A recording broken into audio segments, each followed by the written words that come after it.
Winter, 1889. In New York, people are buried in the snow. Here, our flowers are blooming and our oranges are about to bear.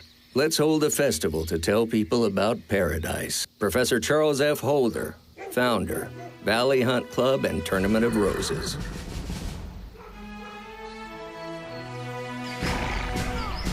On January 1st, 1890, the Tournament of Roses was born.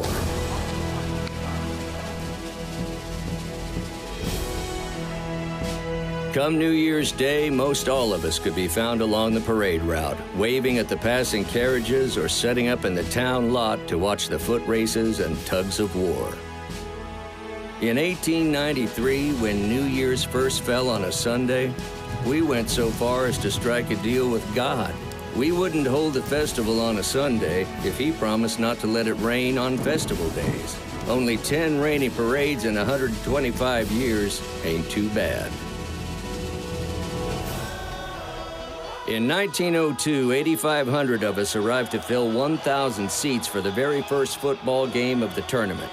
But after watching Stanford lose that first game, 49-0, well, let's just say it would be a long time before we brought the pigskin back for New Year's Day. This was a festival built on tradition, teamwork, and community. Well, just ask Hallie Woods, the first Rose Queen, who not only helped to decorate the float she rode on, she made her own dress. It wasn't long before the automobile arrived. Soon our floats became so spectacular, wires along the parade route had to be raised. Innovators like Isabella Coleman had developed techniques that made for bigger and more awe-inspiring floats.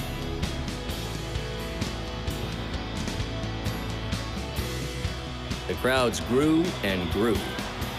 In 1912, the aviator C.P. Rogers, after completing the first transcontinental flight across the U.S., flew over the parade route in his famous plane and dropped roses onto us from 100 feet above. The festival, like the country around it, was on the move. In 1916, football returned to the Tournament of Roses. The Rose Bowl game was here to stay. Well, good afternoon, football. By the end of the 1920s, the Rose Parade was being broadcast on coast-to-coast radio, and movie houses featured it on the silver screen. The parade was becoming a source of fantasy, an escape from the hardship of day-to-day life. To Mr. Charles Cobb, President, Tournament of Roses. Dear Charlie, how in a depression year you put over the most wonderful parade of all times is a mystery to me. The Rose Parade was proving itself to be a symbol of hope for the new year. In 1942, after the bombing of Pearl Harbor, the Rose Bowl game was moved with only 24 days' notice to Durham, North Carolina. But come New Year's Day, the Rose Queen and her court, heads held high, still rode down a near-empty parade route. Once again, tradition had pulled us through. Once the war was over, we celebrated. With the advent of television, the Rose Parade was becoming available to a national audience in a whole new way. The impossible was becoming possible. Communication satellite linking North America and Europe. Japan, province of British Columbia, Mexico. And an American took his first steps on the moon. Now that the parade was no longer limited just to the West, we took our place on a global stage. Yo soy Pelé, yo soy el Gran Macho.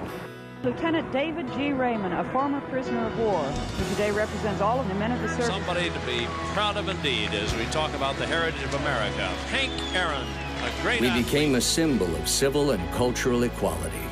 Every New Year's Day in Pasadena, we are all a part of one international parade.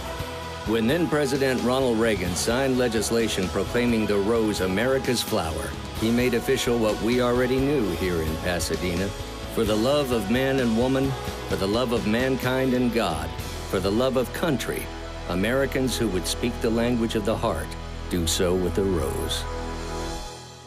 Today we live in an altogether different time. In 2013, the parade was seen by 84 million people on worldwide television and viewed on the web an estimated 13 million times. It was broadcast to 174 countries in 20 languages. And I think we're going to have a beautiful parade. Grand Marshal. The excitement that always goes with this January 1st in Pasadena, California. Boy, has he got time. He's throwing deep to McKay, and it's a touchdown! Has kept it on the ground, and now Tutson over the top. Touchdown! But even after 125 years, you'll still find floats riding down the same Pasadena streets they did in 1890. Floats that are still built in much the same way they were in the beginning. And you'll still wave to one Rose Queen, and you'll still meet the same Pasadena families, all of them gathered to celebrate the symbol that still grows from the heart of our city, a rose blooming in the midst of winter.